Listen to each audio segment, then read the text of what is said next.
We're back for the Crashing After Show, and guys, it looks like things are cooling off with Pete and Allie, but it looks like things are heating up very quickly with Pete and Kat. We've got all that to talk about and more here on the Crashing After Show, so stay tuned. You're tuned in to AfterBuzz TV, the ESPN of TV talk. Now, let the buzz begin. Yes. You can't see, but my feet are going back and forth.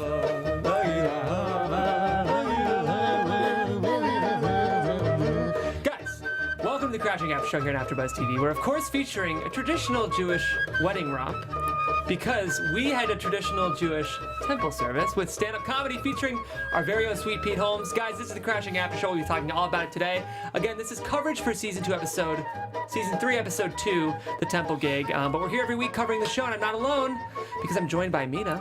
Hey. Mina, glad to have you back. So happy to be here. And Josh. What's up, Jeff? It's good to see you Good guys. to see you. It's I'm good. genuinely happy to see your Thanks, face. buddy. I feel the same way. You guys left me hanging last week. I know, so my bad. I owe you lunch. I said that to you when I walked in. I was like, Jeff, I owe you lunch. I don't know if you heard I think me. you guys both owe me lunch. Okay, I'll fair. take lunch from one of you next week, and then lunch from the other next week. Fair enough. Okay, guys, I'm excited to be back. This is, first of all, Crashing Season 3. I didn't introduce myself. Sorry, real quick, guys. My name is Jeff Graham. We're not only talking about the show, we will be featuring stand-up comedy as well from one of the featured comics in this episode, so stay tuned for that. And we do have some legit news and gossip from our very own Jamie Lee. Ooh. So you gotta stay tuned because it's exciting. But before we talk about all that, we're gonna talk about the show. Guys, give me both your overall thoughts on Season 3 in general and your overall thoughts on the temple gig. Me and the ladies first. Okay. I feel like I'm going to have a total outsider's perspective right now because I think we're on the wrong episode. I watched Season 2. No, episode 2, Mina! And I didn't realize that I did until I saw this I look of heard the panic. music and I was just like, where is this music coming from? But like, I'm excited to like have all the spoilers now. Yeah, I saw this look of panic in Mina's eyes, and I was like, Mina, is everything okay? All right, so what we'll do, Mina, is we can just bounce off of you. Yes. Okay. You can guess what's going on. And luckily, it's a comedy after show. I'll totally guess. And we know you're still a fan of Sweet Pete, so we can ask you throughout the show, what do you think happens next? Wow, oh my god. Like, I don't even know where to begin because you started describing one of the episodes I was seeing, and then I was like, something's not adding up. Like, what Jewish wedding are we talking about? So, well, I have a lot of catch up to do, but it's I'm all good. so excited to be back. You've got a lot in store. Josh, what did you think of Season 3, Episode 2? I thought we were doing Season 1. No, I'm kidding. Josh was like, I thought we were in Season 4. It's cool. To be honest with you, I watched Friends from college. I didn't even watch this show. I'm a little underwhelmed. I like the storyline of the young guy coming in the first episode because I wasn't here, obviously, last week. Yeah. But I like that storyline. You know, he's trying to mentor a kid, and all of a sudden the kid blows up. Well, not blows up, but he's a little more successful than he is right now in a little bit of way, I guess. Maybe he got a gig that he was aiming for. It's okay. It's okay. Yeah, I thought this episode was a little disappointing. I gotta say, but I also sort of liked it. It's weird. Somehow this show has the ability to not have any conflict at all, but I'm still entertained. Because that's Pete himself. I guess Pete so. doesn't revolve around conflict. There's nothing about his personality that's confrontational. But his stand-up definitely has a point of view. You know, like he's not afraid to jump into dodgy territory. But it's very innocent point. Like he was talking about peeing in a pool. Like yeah, he's always been sort of. It's not politics. It's not really religion. If he's doing religion jokes, we'll get into that later. It's more just. It's not. And like he poking fun of definitely will get into religion. I mean, his stand-up that he does now is a little more spiritually minded, which I think sort of the show is showing us how comics find their point of view. Right. But he's always been, he's joked he's like the youth pastor of stand-up comics. I mean, he is though. Right. I mean, he's not too controversial at all. No. I just think. I liked a lot of the meet cute stuff. A lot of the rom-com stuff was sweet here. But I did kind of get to the episode and think like, I enjoyed that. But was there even one moment of tension in the episode? No. Not really. We just kind of floated along. That's really what it was. I mean, there was in the first episode there was tension. Yes. And I liked the way that was going. But I don't understand where they're going with the season right now. I understand that they created conflict with, a younger guy who's going to mentor, ends up getting a gig that he wanted. But I wish they would have, expanded on that more in this episode. I agree. Yeah. But there's a lot I did enjoy about it, and we'll be getting into it right now. So, Mina, I can actually ask you this question, because the very first thing we're going to talk about, in Season 3, Pete comes back to New York after this amazing college tour, which you'll see when you finish Season 2. But in fairness, the after show, we did skip Season 2, and we're now back for Season 3. But it's interesting. He comes back to New York hot and high off of this amazing college tour where he's going to, the flyover states where I'm from. So I don't mean that in a condescending way.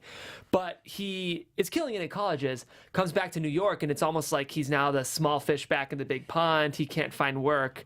Can you relate to the experience of in some communities you feel like you're killing it, but then when you actually get into LA, it's harder? Yeah, no, I get how that goes. I feel kind of like it's so easy to feel great when you're a small fish or a big fish in a small pond because you're like, oh my God, I'm killing it. I'm back home and everyone's like, oh wow, you're doing so well. And then just like throw me into the world and let me feel like I have so much competition now here in LA. So I can definitely relate to that. What do you think, Josh? Yeah, I think anybody in the entertainment industry out in Los Angeles can relate to that. I mean, I do music production, I do television hosting, and if I go back home, people think I'm a big deal because I have AfterBuzz on my Instagram. There's nothing like AfterBuzz where I'm at. Right. So they think I'm like this big deal. I'm not, obviously. Then you come here, and then, there's hundreds of hosts here at AfterBuzz. Not that we're competing, but, we all are in the same world going after the same things, and it's difficult, but... Yeah, the pond gets bigger when you go to the hub. I feel the same way. I go to Ohio and everyone's like, man, you're like killing it out there. Right. I'm like, I'm sure faking it.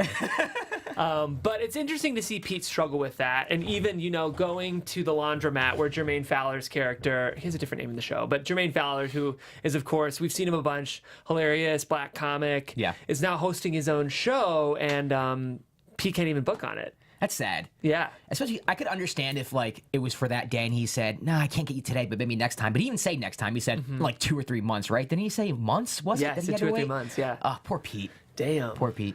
Okay, so Pete then goes and connects with Allie, who... Where you're at, have you met Allie? Yeah, okay, cool. I have. So you got a lot in store for Pete and Allie. I can't believe there's more hope for him and Allie because I finished with episode 2 where they had the one night stand and he's in love and she's not. Yeah. So you've got a lot in I store. thought she was a done deal. I thought it was done. Well, spoiler alert, it looks like now they're a done deal. But after 10 more episodes. Yeah, you still have to watch. You'll enjoy the journey. But one thing I appreciate about Pete and Allie is, and this I think is realistic to entertainment, there's obviously some bitterness and resentment romantically, but they're both still on each other's teams professionally, which I think is such an important component that you need to develop if you are in this business, Yeah. Like, you guys can get as personal as you want, but do any of you guys have exes in this business? And can you relate to them, to wanting to see them have all the success and happiness professionally, but maybe... not wanting them to see romantic success, but it's easier to celebrate someone's professional achievements than their personal. Well, yeah, because you want what's best for them. Yeah. At the end of the day, if you left off on decent terms and you still have feelings for them, you obviously want them to succeed in life. You don't want them to succeed romantically in life, maybe, but professionally, you want what's best for them. So I definitely see that. Yeah, for sure. And it's nice. Jamie booked Seth, so that's huge. Sorry, not Jamie. Allie booked Seth. Her name's Jamie Lee, the actress, and fans of Sweet Pete know that they are, in fact, ex-lovers, which is interesting. I didn't know that until you told me 10 minutes before we went on air. Yeah, she's a stand-up too, and so it's, Pete, I think, is mining from real experience there, which is really interesting. Would you invite, if you had an ex-girlfriend, would you invite her onto your show for a role as your ex 10 years later? I get it. And, it's been 13 years since they dated. He's married. They both have. They're both married now. Jamie Lee, I think, is married to Dan Black, who's a big wrestling guy. So I'm sure some of you AfterBuzzers know him. But, now they're both happily married. It's 13 years. What was I 13 years ago? I know. 2006. I was barely born, guys. I'm I just turned 18. I was 5. I'm a spring chicken. Yeah. What do you think, Mina? Would you be? I don't know. You can get as personal as you want, but do you think you'd be able to work with an ex? Yeah, I think so. I mean, it obviously depends on how it ended, like what Josh said, but I feel like in general, it would be really hard for me to date within the industry. Yeah. I just feel like it's so awkward if your paths cross and things don't work out, and also, you're both going for similar things, and I don't know, I feel like I would want someone who's not in the industry, unless it was separate from entertainment, or it was music or something somewhat related where it wasn't the exact same thing that I'm doing. And that's the way to do it, because then your spouse or partner, whoever, understands the wild banana pants rules of this industry. of like, oh, sorry, I have an 18-hour production day and I won't come home. Like, those are the kind of things that if someone's in the business, they understand. But if you're not competing, it's like an actor should date a writer. You know, it's like always like, yeah, I see what you're saying. yeah, It's a so it's like, symbiotic relationship. yeah, that exactly. way, too. But the actor thing, some people can do it. It's not for everyone. Before we move on to our next topic, though, which is, of course, Pete's incredible blossoming romance, we have an announcement. Mina, I'm going to throw this one on you. I want you to tell our fans. Yeah, little so if you're on YouTube right now, hit that thumbs up button and subscribe to our Please channel. do, yes. And if you're on iTunes, please give us a 5-star rating. But no matter where you are, leave us a comment so you can get involved in the conversation. Being a part of AfterBuzz TV has meant so much to all of us, and we truly appreciate you supporting us and doing what we love. So don't forget to tell your friends and keep enjoying our shows. Amen. Yes, Right. you guys, Pete is a stand-up. He's chasing his dreams. All of us want to be supporting dreamers. You can do that for us, guys. We're hosts. We're, you know, maybe not at the highest on the totem pole right now, Right, we're crashing. but we're crashing. We're crashing. And it really does truly and sincerely help us if you guys give us a thumbs up on YouTube. You know, like this video, but most importantly, subscribing to our channels is a huge way to help grow the network. So we'd appreciate it. Okay, let's talk about Kat. Let's do it. This was a whirlwind romance. That was insane. Yeah. It's almost like a fantasy. Like as a guy, that's how you want to meet a girl. I'm not saying sex right away, but in a way, like the chemistry that they had and just they were on fire. Well, for On all of fire. my for all of my relationships, we always have sex twice on the first like day. in the changing room in the back. Okay. Yeah, so I like related. Sorry, I couldn't relate personally. No, it's okay. It's just you Yeah. know not everyone has the same game I do. I know, Jeff. You're so much swag. Yeah, so much swag. I don't know if you guys have seen. I'm wearing a collared shirt with Look at nice that. vertical stripes. Like it. Steve on the drop. The first 2 buttons are unbuttoned. Oh my I know Yeah. a little bit of the cinnamon. Yeah. This is a G-rated show, Jeff. I know. I'll just scale it back. How did you feel about Pete meeting Kat and their very quick chemistry? Well, I think it's a good thing for Pete because he's probably still stuck on Allie a little bit, and it shows that you can move on from that situation. Also, I think that type of chemistry is very rare. I mean, obviously, you think, oh, sex in a change room, sex in a bathroom, it's like, oh, dirty, whatnot. But at the same time, you have to have some insane amount of chemistry in order for you to hook up the way that they did. It wasn't just physical. They seemed to have conversation. They had a lunch date together. The way that they met was cute. Yeah. They didn't know each other's names for like the first, I don't know, hour, I guess, that they're talking to each other. So I thought it was nice. I thought it was a nice mixture of like, hey, I like you as a person, but we also have this crazy chemistry together, and it helps Pete move on from Allie. Yeah, one thing I liked about this was even though there wasn't much conflict and it was a little easy for them, Yeah. I did think it was well written. Like I liked the way that the show really simulated sort of the magic of early flirting, you know? Yeah. Like they really leaned on, I think, kind of like interesting and sexy and kind of cute ways for couples to start coupling. Yeah. You know, like they had this lingo. I found Kat to be a very likable. So did I. Yeah. So did I. And especially, like, you know, when you think, oh, she slept with him the first, like, day they saw each other or whatnot, I know a lot of people might automatically go, oh, she's dirty or she's easy, but I didn't get that vibe from her at all. I just felt like they really, really clicked. And at the end of the episode, when he had his gig, she was there. Yeah. She was in the back. She was supporting him. It was really cute. Yeah, the show did a good job of like not painting any kind of judgment around how Right. quickly they moved. And a lot like in the sitcom version of this, like, oh, we slept together on the first date. Right. But in this, it's just like, you know, they hit it off, they bumped some uglies, and things seem good. But, like, you still feel invested and you feel like they actually do like each other. It wasn't just a fling. Yeah, so Mina, you brought up dating within the industry. Mm-hmm. So the thing I appreciate about this is you'll see, but she's not in the industry. No. Which seems to be maybe the reason Pete and her are having such great chemistry. Yeah, possibly, because I feel like for him it would be really hard. Like, we've already seen what it's like for him when he dates within the industry. We've also seen what it's like when he doesn't and someone isn't supportive of his dreams. But now he's kind of going back to square one, but with someone who is supportive of what he's doing. I guess this is the third time he's, like, made love, as he likes I guess to you're say. right. Yeah, that's true. So that's pretty surprising. Yeah, To me, he's the learned third some time- stuff. third Oh, time's yeah. the charm. New position. Wait, no, it's the fourth time because didn't they have, like, a segue or a... No spoilers. No, I'm just kidding. There was, like, a short, like, during a college tour, the first episode. You're right. You know what? Actually, it was They kind of showed him. implied They that... showed him actually in bed with another woman. I think there might for, have like, 2 been seconds. multiple Yeah, boinkage I think they during implied the- that like during that tour he was. Yeah. Yeah. I'll also never use the phrase multiple boinkage again. And I apologize to all of our listeners and viewers. Steve, if you wouldn't mind real quick, I want you to Google the name Valerie Cheney. Just spelled like you would guess. That's our producer in the booth. I'm making him search things on the fly. Again, that's Valerie Cheney. And if you don't find photos, you could search Valerie Cheney and Pete Holmes. His current wife reminds me a lot of Kat with her look and sort of her vibe. Yeah, there she is. Well, the hair I can see from... Yeah, so for fans of Pete, that's a great photo to pull up, Steve. For fans of Pete Holmes, you know he's madly in love with his wife. They just had a baby, and it's interesting because we're really seeing his whole autobiographical relationship. His first wife cheated and left him. His second girlfriend was Jamie Lee, who's literally featured on the show. So this is like his life. I think it must be pretty close because doesn't she kind of give you cat vibes? Yes, absolutely. Not cat vibes like the animal, but cat vibes like the character. Meow. Yes, meow. So for those listening on the podcast, go ahead and hop to our YouTube just so you can see a video of Pete's wife Val, and even you get to know Val a bit on Pete's podcast. You made it they're weird. cute. They're my favorite couple.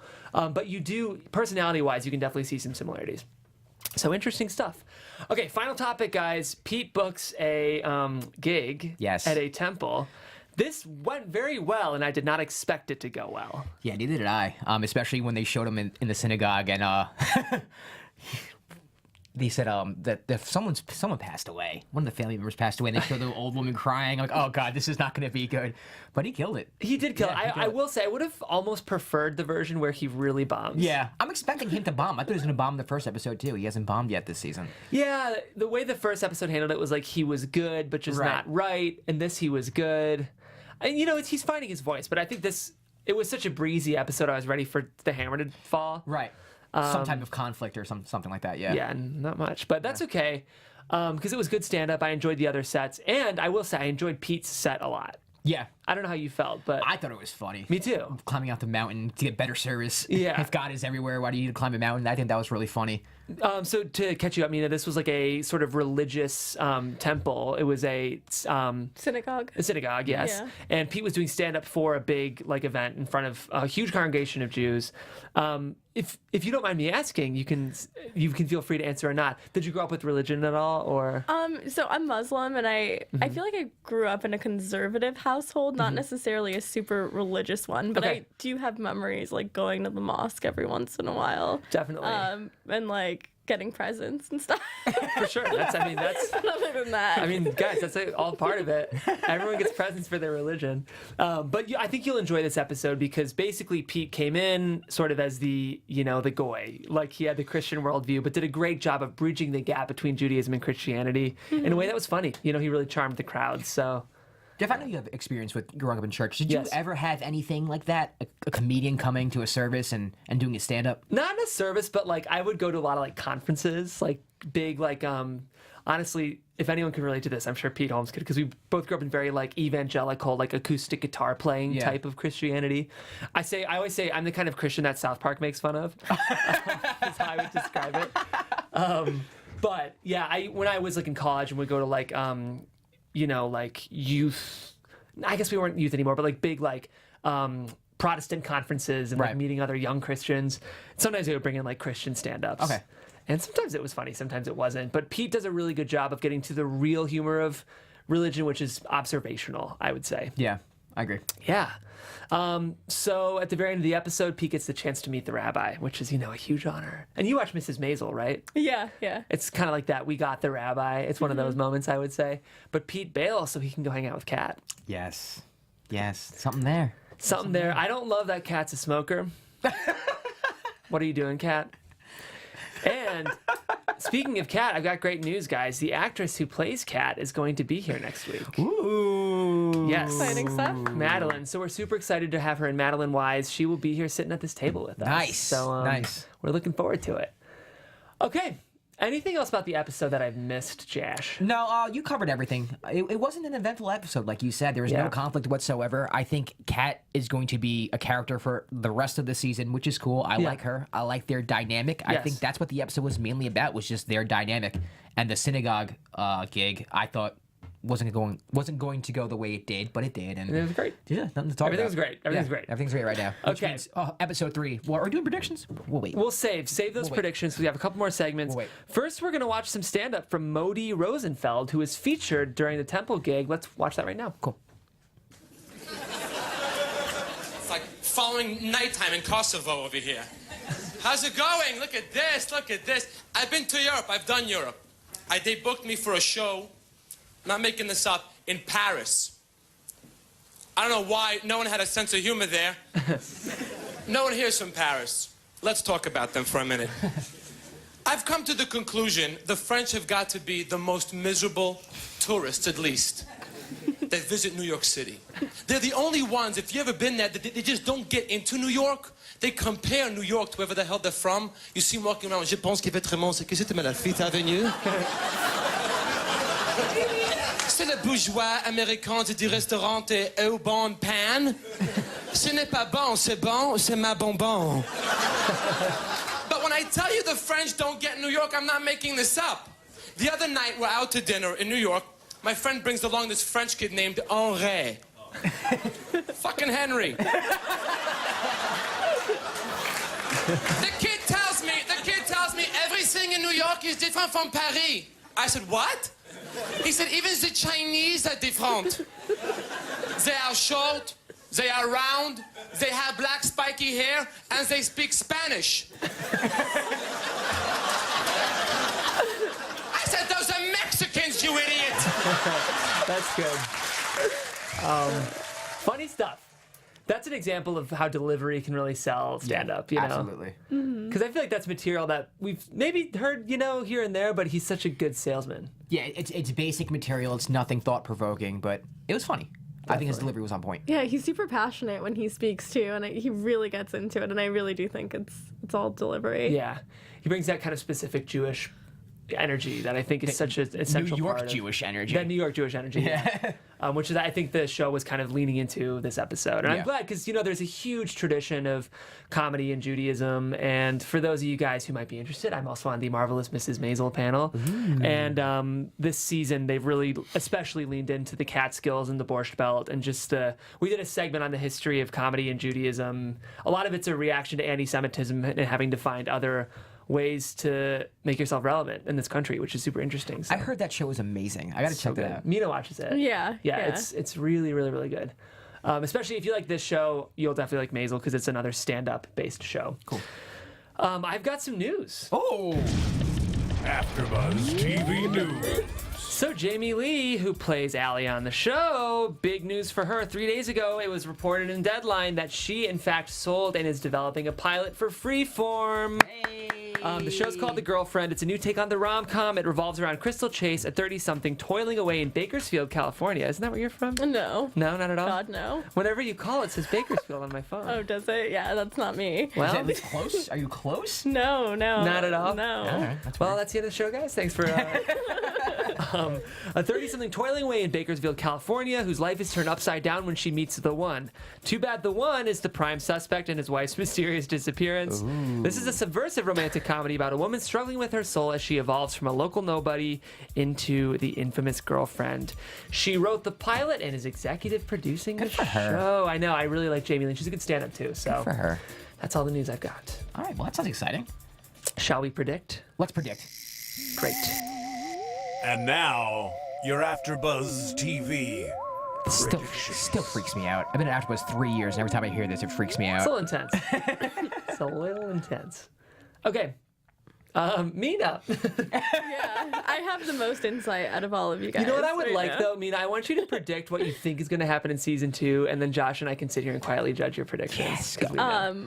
Well, I don't know. I have like this sixth sense that Pete Holmes is going to go on some sort of college tour. I don't know why. I just feel like that's going to happen. You're a smart girl, Mina. Amazing. And other than that, I think, I don't know how the college kids are going to be receptive to his humor because you did say that they were super receptive to it, and I'm a little surprised by that. Maybe in some episodes they're not. Tomato, You'll see. We shall see. I'm excited to see how he comes back to like his relationship, how it ends, and then how he gets into this new one. You'll get to see it. You will. Yeah. So, I have a lot Josh, of catching up. What do you predict for the rest of this season? Okay, so there has to be some conflict in episode 3. I know. There has to be. We need it. All right, conflict. Pete, conflict. So I have a feeling that Pat and Allie are going to cross paths at some point. Maybe Allie Cat. gets... Sorry. Totally fine. So Kat and Allie cross paths at some point, hopefully in episode 3. Create some type of conflict between the two. Maybe not to the point where Allie wants him back, but maybe Allie's judging the fact that Pete slept with her right away. That's a good. Tries to make Pete feel bad about that. And then I think Pete's very sensitive, so then he starts having second thoughts. And then he's probably not going to act the same way with Kat that he normally would. So Josh, just because they're two women, they can't be happy for each other. I know, right? You have to pit them against each other. What is wrong with you? No. Just kidding. It would be interesting to hear that Allie learns that Pete slept with her twice on the first Right. day. I'm actually most interested to see what Jess thinks of Pete's new lady. Oh, Jess. Because, her and Leaf. They are hilarious. So funny. We need more Lauren Lapkus on this show. I agree with you in terms of predictions. I think we're going to see Pete really find his voice as an issues-driven comic. Okay. I think this show, for me, opened the door of the fact that Pete can, give us more than just, sort of surface-level observational humor. There's more there. There's more substance. And what was the thing he was going for in the first episode? I didn't really quite understand Oh, that. just it was a spot in for what? At the Comedy Cellar. Just So, a rotational spot at the cellar? yeah, I think that's So now I'm going to predict as well, maybe that's a season-long journey. for him, getting a rotational spot at the Comedy Cellar. And I think at the end, he's probably going to realize that it's really not that serious. Pretty cool. I forgot to mention last episode, but Estee, who was in the episode, the female booker, Yes. is the real booker for the Comedy Cellar. Get out of here. Yeah. That's one thing I like about this show. I cool, feel like yeah. it's almost what really happened with him, but also what really happens in general. Yeah. You have all these comics. Artie Lang's in it all the time. I know Bill Burr was in it last year. Like, everyone is in this. Anyone who's a comic. The new guy, Jabuki. Yeah, It's first awesome. names. Yeah. It's like just slightly off from the real world, but they'll even pull in someone who's never been on camera before. They'll bring in the real life Comedy Cellar booker and just use her. That's awesome. It is really cool. It's one of my favorite things about this show too. And speaking of this show, we'll be back next week, guys. Sweet. This is the Crashing After Show here on AfterBuzz TV. Today we covered Season 3, Episode 2. Next week we'll be covering Season 3, Episode 3 with special guest Madeline Wise, who plays Kat on the show. My name is Jeff. If you guys want to find me on Twitter, you can do that at Jeffrey C. Graham. I also host the Bachelor After Show here, which I'm both very proud of and not at all proud of. So you can proud. You can be both. It's one of our most popular after shows. I know, it's actually dope. I've loved it, and I love my If panel. I watched The Bachelor, I would do it. You honestly have the best commentary. That's very nice, You Mina. really Mina have watches great it too. commentary. I watch it and I watch the after show. Can I Well, just, that's nice. I just want to lay on the couch during one of your episodes and just talk crap about everyone who's on The Bachelor. It's a lot of crap talking, and Yeah. you feel bad because it's about real people, and then people will be like, "How could you say that?" And you're like, "Oh yeah, they are a real person." But whatever. But you guys can catch that on Mondays. So tonight at 8 p.m. Mina. Hey everyone, I'm Mina. You can find me on Instagram and Twitter at Mina Makes Magic. And you're covering other stuff here. Yeah. Promote. Yeah, I am covering Marvel's Runaways Nice. right after this, actually. With a we guest, have right? a very special guest, and you're going to have to stick around to see who that is. Ooh, well played. Ooh, okay. Yes. I'm Josh Rodriguez. You can follow me on Twitter and Instagram at Josh_Rodriguez_. I am not currently on any AfterBuzz TV shows, but I'm hopefully going to get back into the groove, back into the swing of things if you want. And if you like basketball, you can follow my NBA podcast, The Dime with Josh Rodriguez, on iTunes, Spotify, iHeartRadio, and all podcast platforms. So, Awesome. Well, guys, we'll see you next week here with Madeline Wise, and thanks for tuning in. Thanks for crashing with us. Our founder, Keven Undergaro, and me, Maria Menounos, would like to thank you for tuning in to AfterBuzz TV. Remember, we're not just the first, we're the biggest in the world, and we're the only destination for all your favorite TV shows. Whatever you crave, we've got it. So go to AfterBuzzTV.com and check out our lineup. Buzz you later. The views expressed herein are those of the hosts only and do not necessarily reflect the views of AfterBuzz TV or its owners or principals.